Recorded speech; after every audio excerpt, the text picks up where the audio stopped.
सबसे पहले तो मैं हमारे राज्य के मुख्यमंत्री, हमारे राज्य के उप मुख्यमंत्री, हमारे स्टेट के इंचार्ज अशोक सिंघल जी और उन तमाम व्यक्तियों को जो आज खास तौर पे यहाँ इस सभा में सम्मिलित होकर हमें आशीर्वाद देने के लिए आए हैं, उनको तहे दिल से शुक्रिया अदा करते हैं। और हाल ही में हमारे जो ग्रेटर लोहित में एक रिकॉर्ड हुआ है जो पहले कभी देखा नहीं गया था। 8 में से 3 विधानसभा क्षेत्र में हमारा जो एमएलए कंटेस्टेंट है वो अनकंटेस्टेड घोषित किए गए हैं। ऐसे हमारे बीच उपस्थित हमारे राज्य के उप मुख्यमंत्री ऑनरेबल डिप्टी सीएम श्री चौनामेन जी, हमारे अंजाव के एक्स एमएलए डेजिग्नेट दासंगलू फूल मैडम और रोहिंग के एमएलए डेजिग्नेट श्री मुजू मिथी जी के लिए एक बार आप लोग जोर से ताली बजा दीजिए।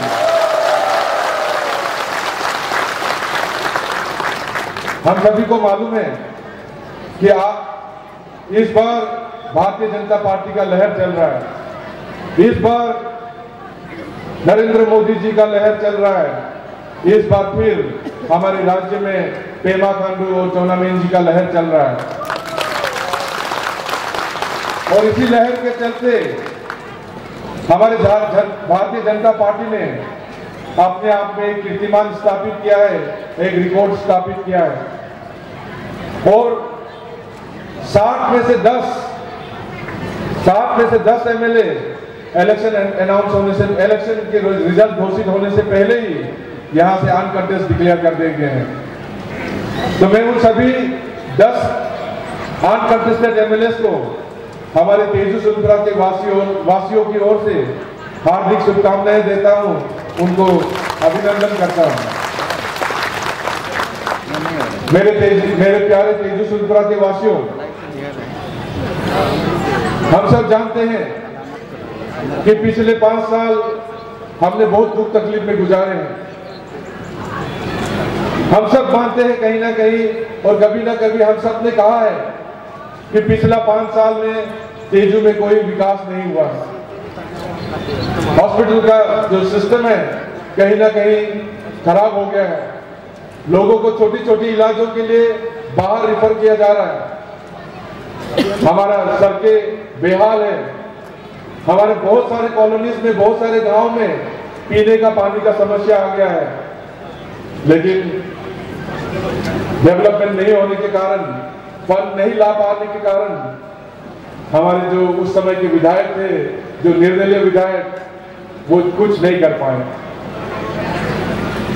और अभी समय आ गया है, आने वाला 19 तारीख को आप सब अपना बहुमूल्य वोट देंगे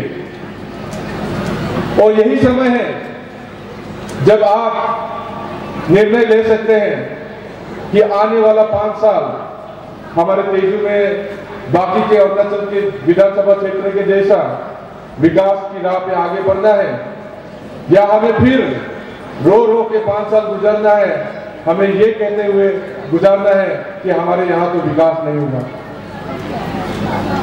आप लोग जो अपने बहुमूल्य वोट का मत का इस्तेमाल करने जा रहे हैं 19 तारीख को, आज से 5 दिन बाद उसका जो वैल्यू है उसको कम मत आके भारतीय जनता पार्टी ने एक नारा बुलंद किया है, यही समय है, सही समय है।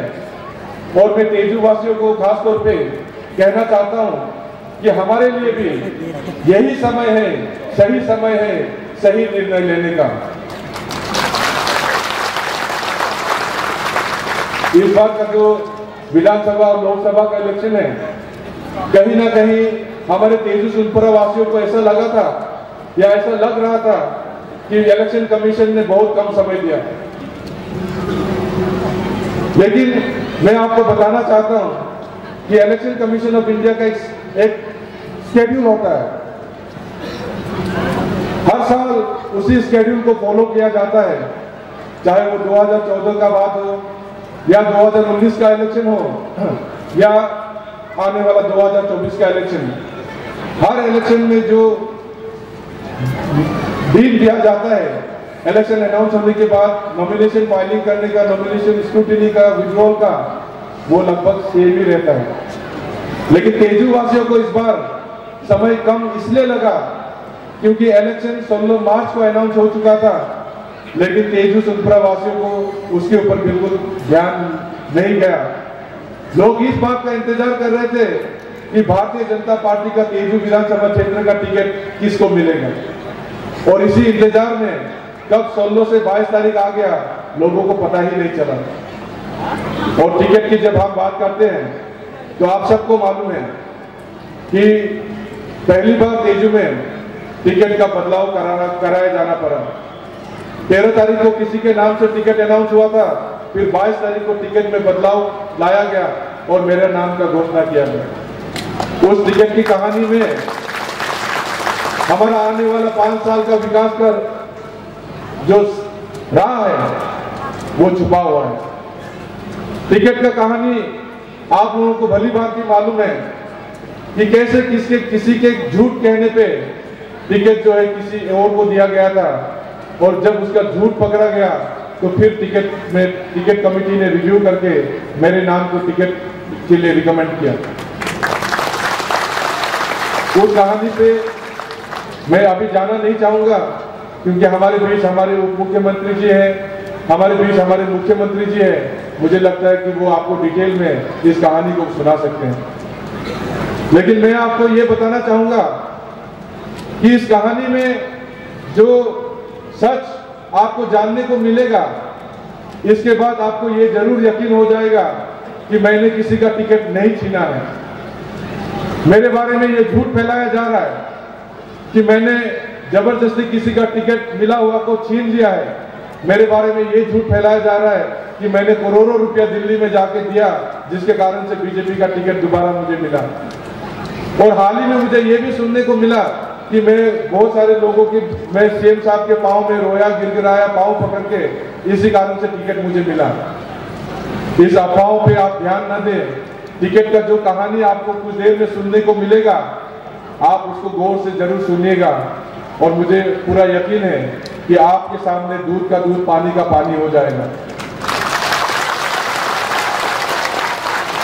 जैसे मैंने कहा है कि टिकट की इस कहानी के पीछे आने वाला हमारा तेजू सुनपुरा का 5 साल का जो विकास का रास्ता है वो कैसे रहेगा, वो डिपेंड करता है। मैं आपको बताना चाहूंगा कि जिस इंसान ने इस टिकट का खेल को रचा था, जिसके झूठ कहने पे हमारे सरकार को विश्वास करा के जिसने दूसरे को टिकट दिलाया था, आज वही इंसान नेशनल पीपल पार्टी का टिकट लेके हमारे बीच एक कैंडिडेट बन के इस इलेक्शन में उतरे हुए हैं। मेरे तो यही समझ में नहीं आ रहा है कि वो इलेक्शन कंटेस्ट ही क्यों कर रहा है। हमारा सरकार भारतीय जनता पार्टी का राज्य में बनने वाला है, केंद्र में भी भारतीय जनता पार्टी का सरकार बनने वाला है। हमारे राज्य में ऑलरेडी 60 में से 10 भारतीय जनता पार्टी के उम्मीदवार अनकंटेस्ट डिक्लेयर ऑलरेडी कर दिया गया है। हमारे आने वाले समय में भी मुख्यमंत्री श्री पेमा खांडू जी ही होंगे। हमारे राज्य में आने वाले समय में उप मुख्यमंत्री श्री चौनामेन जी ही होंगे। ये दोनों ही मिलकर हमारे राज्य सरकार चलाएंगे। और ऐसे में एनपीपी का जो हमारा कैंडिडेट कालीकोकरी जी है, जिन्होंने सभी को झूठ बोल के इस टिकट का खेल को रचा था, मुझे तो यही समझ में नहीं आ रहा है कि वो क्या चेहरा लेके ईटानगर जाना चाहता है। वैसे तो वो जीतेगा नहीं। तेजू सुनपुरा के वासियों, आपको भली भांति मालूम है, हवा का रुख उसके बिल्कुल विपरीत बह रहा है, उनके उल्टा बह रहा है। उनके जीतने की संभावना तो ना के बराबर है। लेकिन फिर वो हमेशा झूठ के बल पे लोगों को फुसला देता है, बहला देता है। झूठ का माया जाल इतनी अच्छी तरह से वो जाल बिछा देता है कि लोग कहीं ना कहीं, हमारे जो साधारण लोग हैं, सिंपल लोग हैं, वो उस झूठ के माया जाल में फंस जाते हैं। कभी नौकरी के नाम पे एफिडेविट दे दे के लोगों को ये फुसलाया जाता है कि आपके बेटा को, बेटी को मैं नौकरी दूंगा, एफिडेविट का ड्रामा किया जाता है। हर घर में मुझे लगता है कि उनका एफिडेविट द्वारा लिखा गया एफिडेविट बक्से में बंद पड़ा हुआ है और हर परिवार को यही कहा जाता है कि आपका बेटा या बेटी को 1 नंबर पे मैंने रखा है। जिनके भी घर में ऐसे एफिडेविट बंद पड़े हैं, मैं आपको बता देना चाहता हूं कि उनका जितना भी लोगों को उन्होंने एफिडेविट दिया है, सभी को 1 नंबर पे रखा है। और दुख की बात यह है कि किसी का भी 1 नंबर अभी तक पहला नंबर आया नहीं। तो ऐसा झूठ का मायाजाल फैलाने वाला वो व्यक्ति अगर गलती से फिर जीत भी जाता है तो वो क्या चेहरा लेके ईटानगर जाएगा। और अगर बेशर्म होकर ईटानगर चला भी गया तो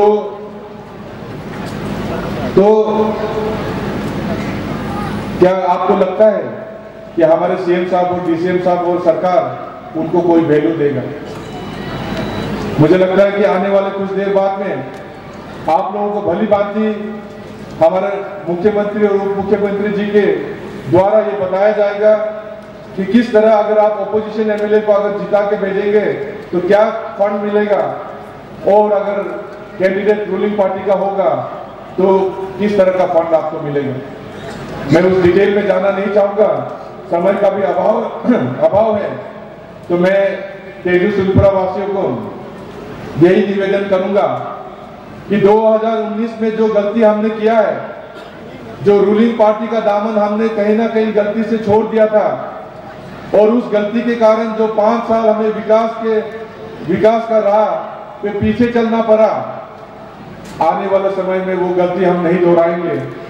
हमारे यहाँ से हमारे लोकसभा के कैंडिडेट हमारे बड़े भाई तापिर गांव जी को और असेंबली का कैंडिडेट मैं यानी डॉक्टर मोहित चाय को आप लोगों का बहुमूल्य प्यार, आप लोगों का आशीर्वाद और आप लोगों का बहुमूल्य मत जरूर मिलेगा। इस बात की मैं कामना करता हूं और आप लोगों से रिक्वेस्ट करता हूं। मैं जानता हूं कि इस बार तेजूवासी ने अपना मन बना लिया है, ऑलरेडी सेट है कि आने वाला 2 जून को जब रिजल्ट निकलेगा तो यहां से भारतीय जनता पार्टी का हमारा एमपी का कैंडिडेट और भारतीय जनता पार्टी का हमारा असेंबली का कैंडिडेट ही लोगों का प्यार पाएगा और यहां से भारी मत से, बहुमत से जीतेगा। तो ऐसे में मैं आप लोगों से यही अनुरोध करना चाहूंगा कि झूठ के मायाजाल में आप ना फंसे, रूलिंग पार्टी का दामन आप ना छोड़े। रूलिंग पार्टी के साथ चलेंगे तो आपको फ्री चावल मिलेगा। नरेंद्र मोदी जैसा नेता हमारे देश का प्रधानमंत्री बने, पेमा खांडू जैसा नेता हमारे राज्य के मुख्यमंत्री बने, और हमारे एक बुजुर्ग सीनियर हमारे चौनामेन जी जैसा नेता हमारे राज्य के उप मुख्यमंत्री बन के हमारे राज्य को मार्गदर्शन दें। इसके लिए हमें भारतीय जनता पार्टी का दामन थामे रखना है। मैं बहुत ज्यादा समय नहीं लूंगा क्योंकि हम आपस में तो हम बात करते ही रहते हैं, वैसे कहने के लिए तो बहुत कुछ था, लेकिन जैसे मैंने आप लोगों को शुरुआत में कहा है कि समय का अभाव है। हमारे बीच उप मुख्यमंत्री जी, मुख्यमंत्री जी, हमारे राज्य के इंचार्ज अशोक सिंघल जी, और कुछ देर में हमारे बीच नामग्याल जी, और कुछ देर में हमारे बीच हमारे नॉर्थ ईस्ट के एक टॉलेस्ट नेता और हमारे आसाम के मुख्यमंत्री डांगोरिया हेमंत बिस्वा शर्मा जी भी आएंगे, आप लोगों से रूबरू होंगे, आप लोगों से वार्तालाप करेंगे। तो ऐसे में मैं क्योंकि यहीं का हूं तो आप लोगों से दोबारा मिलना मेरा होता रहेगा। और इस बात के साथ मैं आप लोगों से विदा लेना चाहूंगा और ये बात समाप्त करना चाहूंगा कि आने वाला समय तेजू में भारतीय जनता पार्टी का ही परचम लहराएगा। बहुत बहुत धन्यवाद। जय हिंद।